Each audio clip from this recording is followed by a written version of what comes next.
कुछ लोग गाते हैं और कुछ लोग अपनी आवाज़ से इतिहास लिख जाते हैं। एक ऐसा गायक जिसने रोमांस को भी आवाज़ दी, दर्द को भी, शरारत को भी और ज़िंदगी को भी, जिसकी हँसी पर्दे पर भी गूंजती थी और जिसके गीत आज भी करोड़ों लोगों की धड़कनों में बसते हैं। मैं बात कर रहा हूँ किशोर कुमार की। 4 अगस्त 1929 को मध्य प्रदेश के खंडवा में जन्मे आभास कुमार गांगुली, जिन्हें दुनिया बाद में किशोर कुमार के नाम से जानने लगी। लेकिन क्या आप जानते हैं कि जिस इंसान की आवाज़ को आज संगीत का जादू कहा जाता है, बचपन में उसकी आवाज़ को फटे बाँस जैसी कहा जाता था।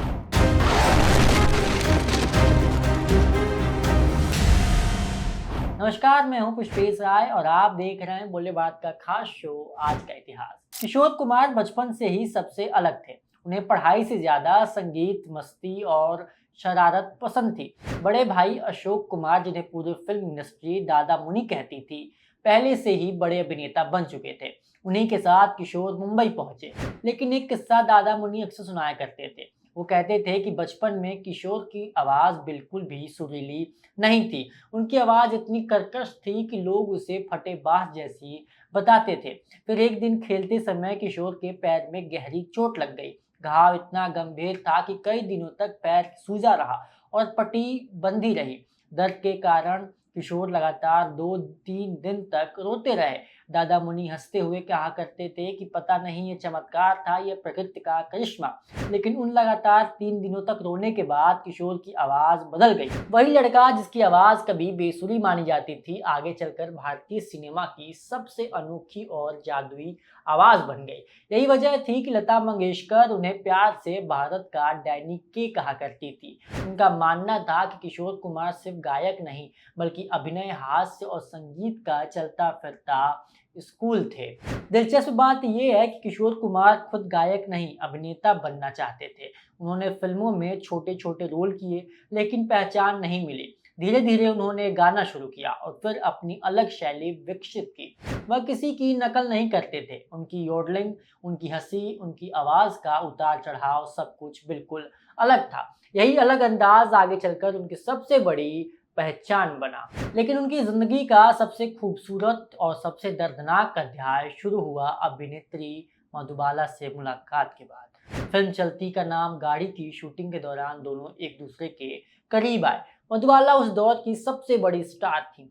दोस्ती प्यार में बदली और 1960 में दोनों ने शादी कर ली। लेकिन ये रिश्ता आसान नहीं था। मधुबाला गंभीर हृदय रोग से जूझ रही थी। इलाज के लिए किशोर कुमार उन्हें विदेश तक ले गए, लेकिन डॉक्टरों ने उम्मीद बहुत कम बताई। किशोर ने अपनी व्यस्त जिंदगी के बावजूद उनका साथ नहीं छोड़ा। 1969 में सिर्फ 36 साल की उम्र में मधुबाला दुनिया छोड़ गई। ये सदमा किशोर कुमार को भीतर तक तोड़ गया। इसके बाद आया वो दौर जिसने किशोर कुमार को अमर बना दिया। 1970 और 80 का दशक, राजेश खन्ना हो, अमिताभ बच्चन, ऋषि कपूर या मिथुन चक्रवर्ती हो, हर बड़े सितारे की आवाज बन गए किशोर कुमार।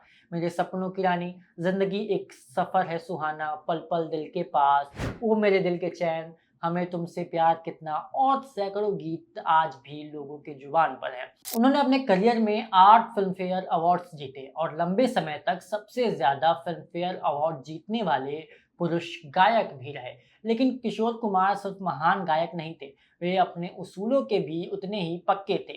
अगर किसी निर्माता ने उनकी फीस नहीं दी तो वे शूटिंग छोड़ देते थे। उनके घर के बाहर तक लिखा रहता था, बीअवेयर ऑफ किशोर कुमार। इमरजेंसी के दौरान जब सरकार ने उन सरकारी कार्यक्रम में गाने को कहा और उन्होंने मना कर दिया, तो आकाशवाणी और दूरदर्शन पर उनके गीतों के प्रसारण पर रोक लगा दी गई। उन्होंने अपने फैसले से समझौता नहीं किया। 13 अक्टूबर 1987 दिल का दौरा पड़ा और किशोर कुमार हमेशा के लिए खामोश हो गए। लेकिन जाने से पहले उन्होंने एक इच्छा जरूर जताई थी कि उनका अंतिम संस्कार मुंबई में नहीं, बल्कि उनके जन्म स्थान खंडवा में ही किया जाए। उनकी अंतिम इच्छा पूरी भी की गई। किशोर कुमार का पसंदीदा गाना जिंदगी एक सफर है सुहाना था। शायद इसीलिए उन्होंने अपनी पूरी जिंदगी भी उसी अंदाज में जी, हंसते हुए, गाते हुए और हर दर्द को अपनी आवाज में छिपाते हुए। आज भी जब उनके गीत बजते हैं तो सिर्फ संगीत नहीं, एक पूरा दौर फिर से जिंदा होता है। हमारी एक खास रिपोर्ट किशोर कुमार पर आपको कैसी लगी, कमेंट करके जरूर बताइए। और बाकी खबरों के लिए बने रहिए बोले भारत के साथ। कल फिर मिलेंगे इतिहास के एक नए अध्याय के साथ। तब तक के लिए दीजिए मुझे इजाजत। धन्यवाद।